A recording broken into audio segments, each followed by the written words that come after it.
Donc l'idée de l'exercice aujourd'hui, ça va être que Thibaut, on va te faire jouer contre un profil, on va te mettre dans différents spots et tu vas devoir prendre les meilleures décisions. Donc ton objectif, ça va être aussi d'exprimer ton thinking process à voix haute. Et nous, on va comprendre ton thinking process pour te donner des axes d'optimisation. C'est good pour ça ? C'est très clair.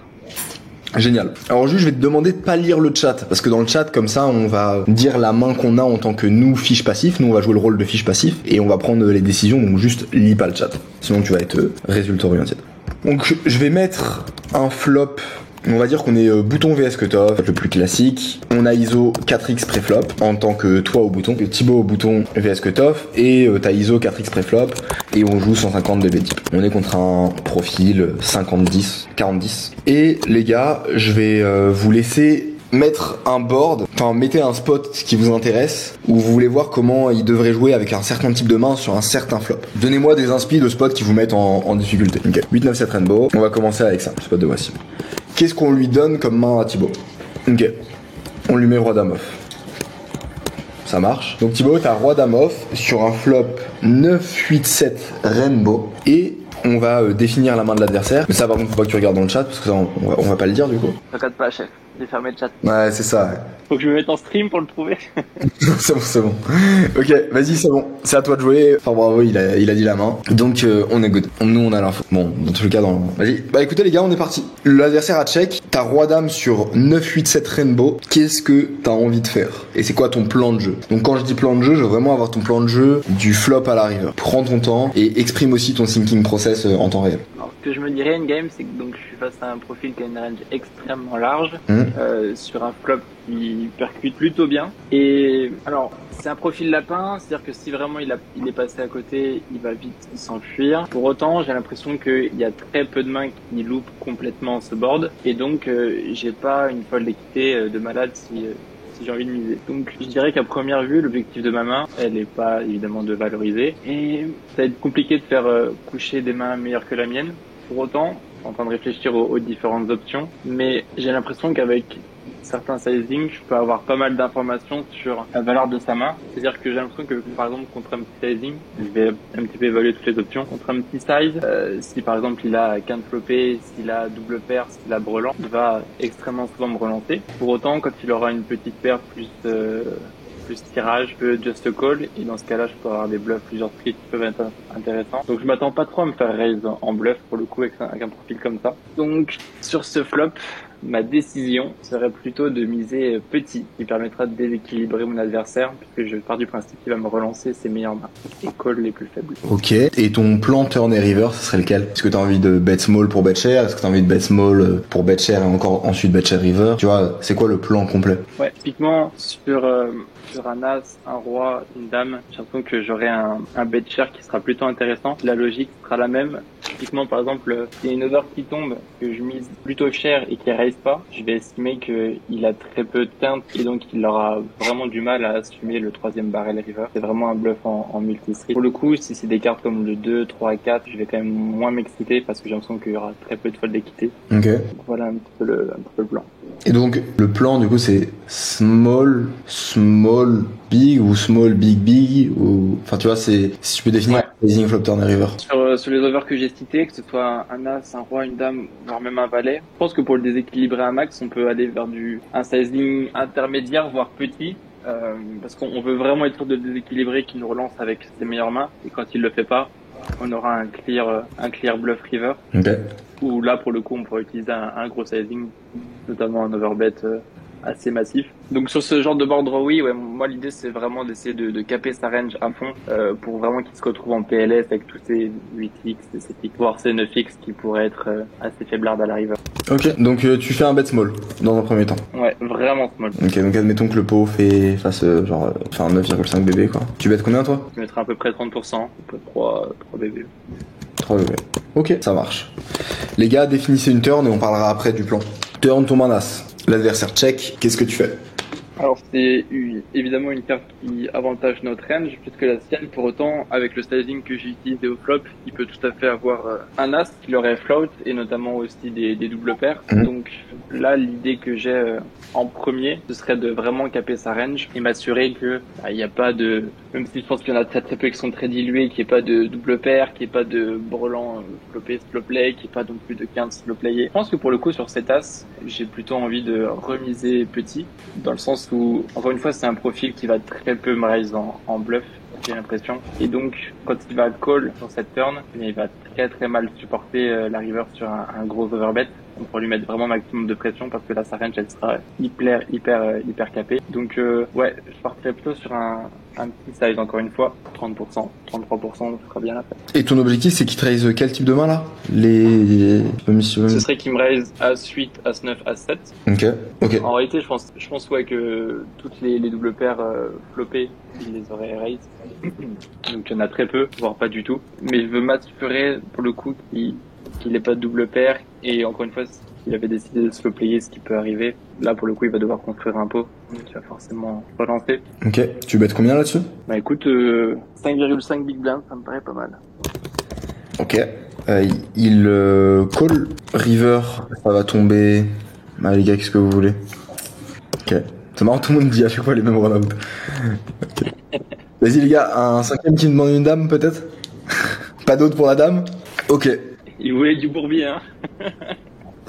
Vas-y, bah, dame. Dame. En réalité, cette dame, elle change pas grand-chose parce que les valets 10 auraient déjà relancé au flop les quintes flopées ou à la turn, 100% sur une des deux streets. Donc au final, est-ce qu'il a vraiment des dames dans sa range?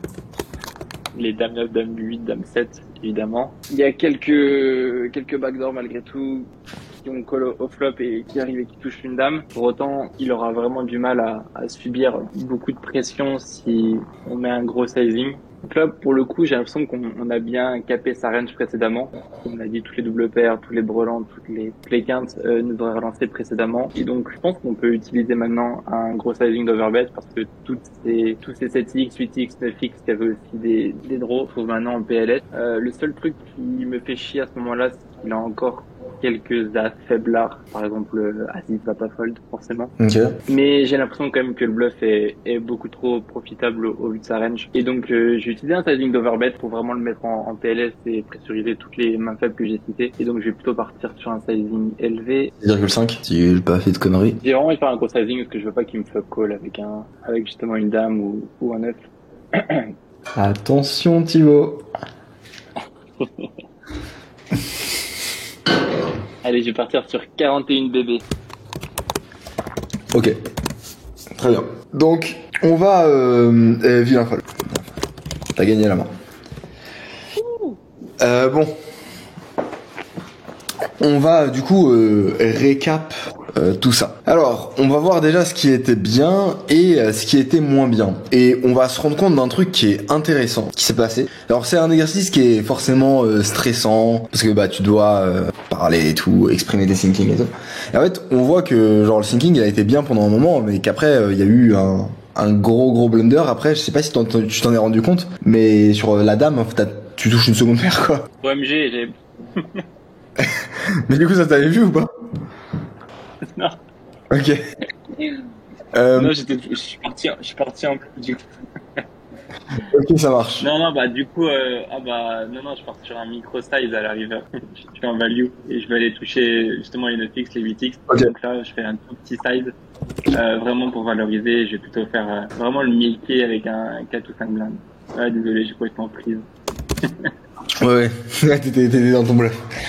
Ok. J'étais plus sur un valet off. Mais ouais, si j'ai la dame, si j'ai touché, je fais un micro size. Comment? Attention, une game, hein. Il n'y a pas 40 PO qui me regardent une game derrière l'épaule. Mais tu joues ton argent, c'est plus important.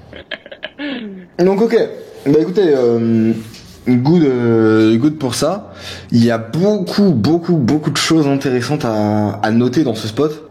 Beaucoup de choses qui se sont passées. Bon, qu'est-ce qu'on a pensé de la line globale et des réflexions déjà? Sans parler de la river. La river, elle change les choses. Donc je vais dire les 2 points intéressants, c'est le plan de jeu au flop et ensuite le bet river. Pour moi, il y a eu, alors je vais vous noter les erreurs. Donc sur le plan de jeu, il y a eu, enfin sur le plan de jeu jusqu'à river, il y a eu il faut que je me mette des trucs pour que je me le rappelle. Donc, hop, ok, hop, je me mets des marqueurs pour me rappeler des erreurs sans vous spoiler non plus. 2, il y a eu ça comme erreur, donc il y a eu 2 erreurs. Il y a eu et sinon dans le play river, il y a eu une erreur. Bah ouais, au niveau du sizing. Non, c'est juste moi je me mets pour les avoir. Ok. Vas-y, dites-moi les gars les erreurs que vous voyez, les points, les choses que vous aurez fait différemment. Donc en fait, ouais, il y a eu une erreur sur le plan de jeu, une erreur turn et une erreur river. Mais non, arrêtez de paniquer. Bah, c'est bon, je les cache. Sinon vous devenez fou. Sizing turn pas assez cher. Flop, on veut cap la range de vilain en check back, voir s'il check encore à la turn. Ok. Alors déjà il y a un truc qui a été très bien fait, c'est que il a pris l'option de bet en multi-street. Et ce qu'il faut voir, c'est que tous les boards comme ça qui sont hyper connectés, on est obligé de les bet en multi-street parce qu'il y a toujours des paires plus tirage qui call flop turn.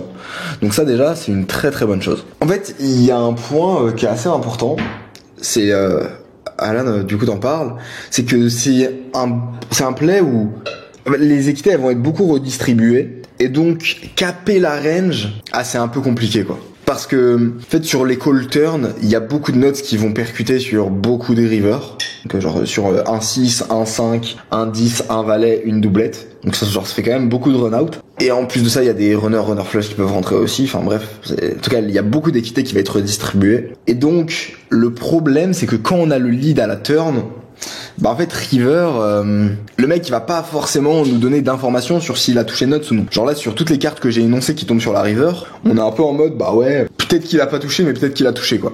On peut pas trop le savoir. Il y a 2 manières de régler ce problème. Est-ce que déjà la problématique que je viens d'énoncer, est-ce que elle est claire, vous la comprenez? Et si vous la comprenez pas, vous pouvez me dire et je développe. La menace perso, flop, je préfère check et choper l'info turn. En fait, on a 2 solutions. On a 2 solutions pour caper la range river. Soit check back turn, comme ça on adapte le sizing, on adapte, enfin en fait on comprend le sizing river. Soit une autre option, c'est bet micro turn. Et en fait genre quand tu bets 2 blindes et que le mec il call, bah enfin genre si le pot il fait 15, tu bets 2 blindes turn, le mec il call, ils vont avoir beaucoup de donk bet parce que ton bet il est tellement micro à la turn que ça va souvent reprendre le lead quand il touche nuts parce qu'ils estiment que t'as une range qui est vraiment éclatée. Et donc en fait c'est un peu ça les 2 solutions pour déséquilibrer la range river, c'est soit check back turn, soit bet micro turn. Il y a Tricky qui dit j'aurais bien aimé bet small flop caper sa range. Mais en fait c'est toujours pareil, c'est que tu peux pas caper sa range. C'est que ici la range c'est un board qui est beaucoup trop dynamique pour caper des ranges. Parce que il y a trop de turns qui vont uncap des ranges. C'est ça le problème. Donc moi pour autant j'ai pas envie de check back flop. Et il y a la menace qui dit choper l'info turn. Mais en fait on chope pas l'info turn parce que l'info elle est impossible à capter parce que la finalité c'est que nous on veut faire fold l'adversaire river vu qu'il y a beaucoup de paires plus tirage. Pour autant sur la river, enfin sur la river les équités elles vont forcément se rebasculer. Donc l'information on doit la récupérer sur la river dans notre plan de jeu. Et c'est pour ça qu'on a envie de check back turn ou bet micro. Maintenant c'est un board où on va faire énormément fold l'adversaire. Et donc on est très content de récupérer, en fait de faire grossir ce pot et d'engager l'adversaire. Donc moi l'option du bet au flop, elle me paraît ultra importante. Genre on est trop content que le mec il colle avec des tirages, des mains comme ça, et qu'ensuite ça soit des mains donc on puisse sur lesquelles on puisse mettre de la pression par la suite. Donc l'option qui me paraît la plus optimale en termes de plan de jeu, c'est bet. On peut bet mid, on n'est pas obligé de bet vraiment small. Genre on peut bet modéré, genre 40%, parce qu'on est content de faire grossir un pot qu'on va récupérer la plupart du temps. Donc sur ces boards dynamiques, j'aurais pris du bet 40%, check turn, et en gros river pressure à mort. Selon ce qui... Si t'es en bluff. Si t'es en bluff, du coup pas avec roi dame off. Ouais, c'est le plan de jeu, c'est ça. Mais oui, exactement. Ensuite, on passe à la turn. Alan qui dit bet check bet ça fait pas un peu bluffy comme line. Bah si ça fait bluffy, j'ai envie de te dire prends des top pairs et bet small, check back, over bet 4 fois pot et regarde ce qu'il va te call quoi. Et du coup c'est cool parce que si effectivement ça fait bluffy, tu vas gagner beaucoup d'argent. Mais moi ce que je pense c'est que genre juste ça fold 98% du temps et quand tu mets vraiment des gros size, il y a très peu de mecs qui se chauffent à catch. Mais en fait si c'est le cas, c'est une bonne nouvelle parce que ça veut dire que tu vas pouvoir maximiser en value. Bah un gros size c'est 3 fois pot, 4 fois pot. Genre 2,5 fois pot plus quoi. Sur des ranges qui sont vraiment capés où on veut faire fold des bluff catchers, c'est cool d'envoyer des gros parpaings.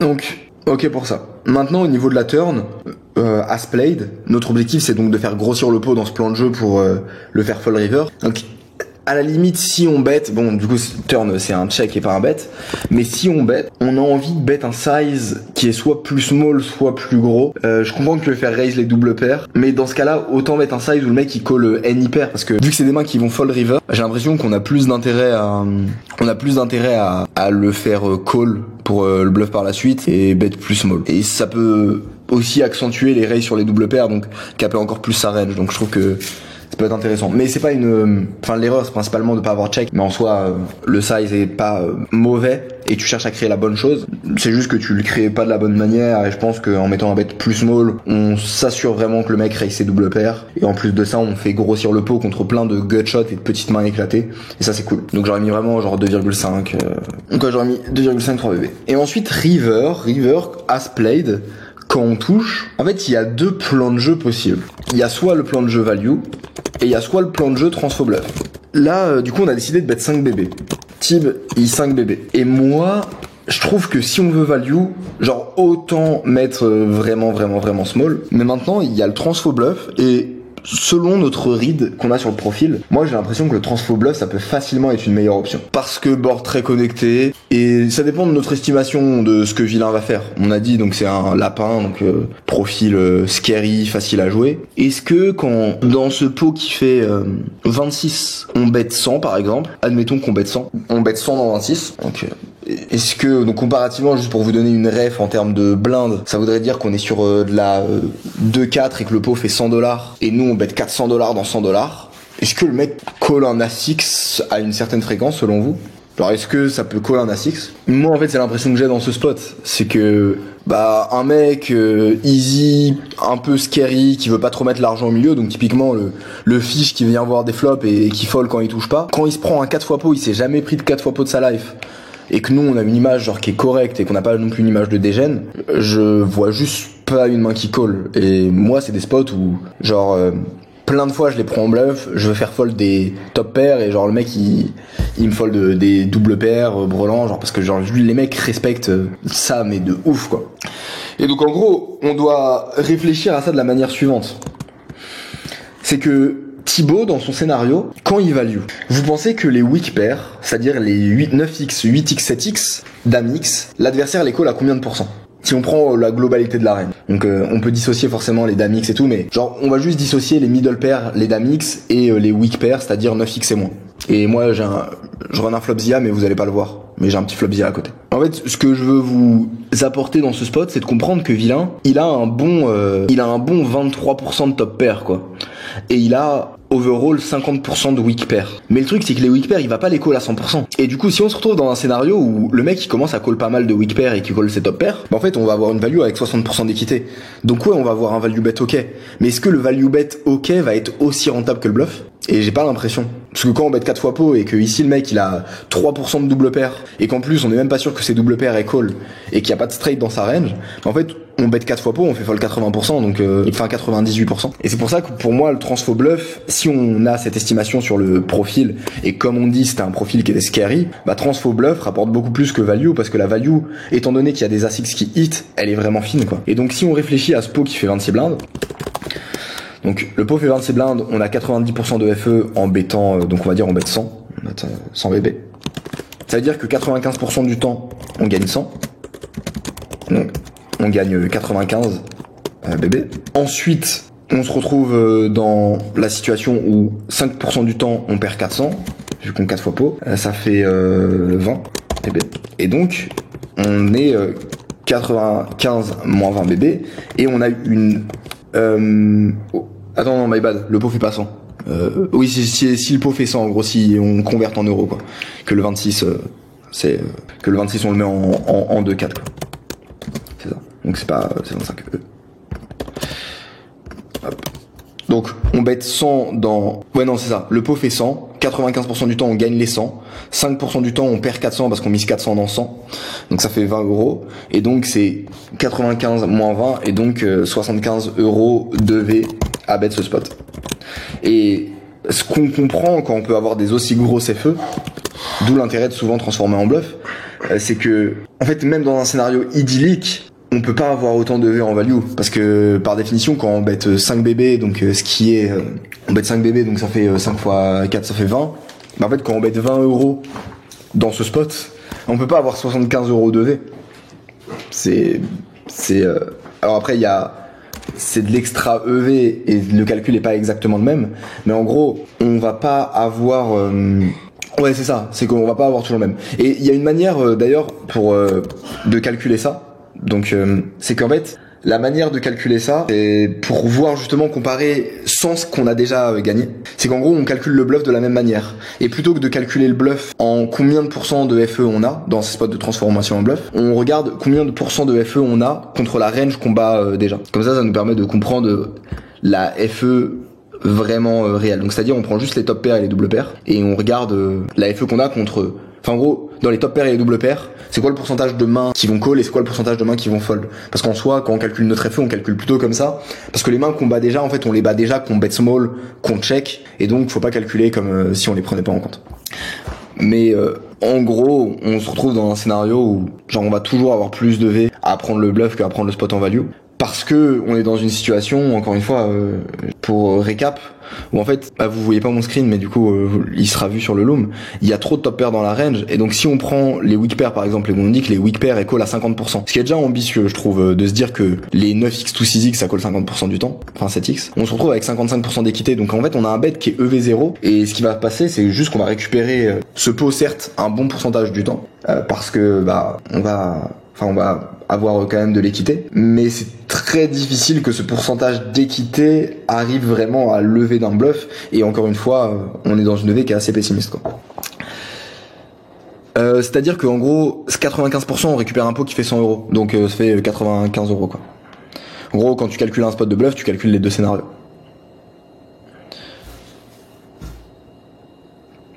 Et en fait, l'idée ici, c'est que l'équité qu'on a sur la river sur spot avec roi dame, donc forcément quand on check on va récupérer souvent le pot, ça on est d'accord, parce que l'adversaire a une range faible, donc on pourrait se dire on n'a pas besoin de transformer en bluff. Mais ce qu'il faut voir, c'est que on est dans une situation où il y a quand même une bonne partie de range qui nous bat. Donc si le mec n'avait pas il y avait très peu d'As-X et de top pair qu'on pouvait faire fold, bah là il y aurait pas d'intérêt à transformer bluff. Mais là pour le coup c'est pas le même scénario. Donc l'explication était un peu brouillon. Si vous avez des questions, surtout posez-les-moi, n'hésitez pas. Et pareil, si on était contre un joueur très calling station et qu'on pouvait avoir un bet ultra EV+, bah ça pourrait être cool, quoi. Mais là le problème c'est que on a un bet qui dans tous les cas est EV0, et donc la seule EV qu'on a en fait c'est de gagner contre les mains contre lesquelles on gagne déjà. À chaque fois que je suis dans une situation comme ça et que je décide, je me dis qu'après que j'ai autant réfléchi, ah si c'est profitable, ouais mais tu te level en vrai. Genre moi je me base pas sur des trucs comme ça. Et puis tu vois, si c'était le cas et si t'avais raison, bah dans ce cas-là ça voudrait dire qu'il faudrait toujours tank quand on est en value et qu'on ferait infini d'argent, quoi. Et c'est pas le cas, malheureusement. Donc ça montre que le thinking il est pas vrai. Thibaut, est-ce que c'est clair les points qu'on a vus? Est-ce que t'as des questions?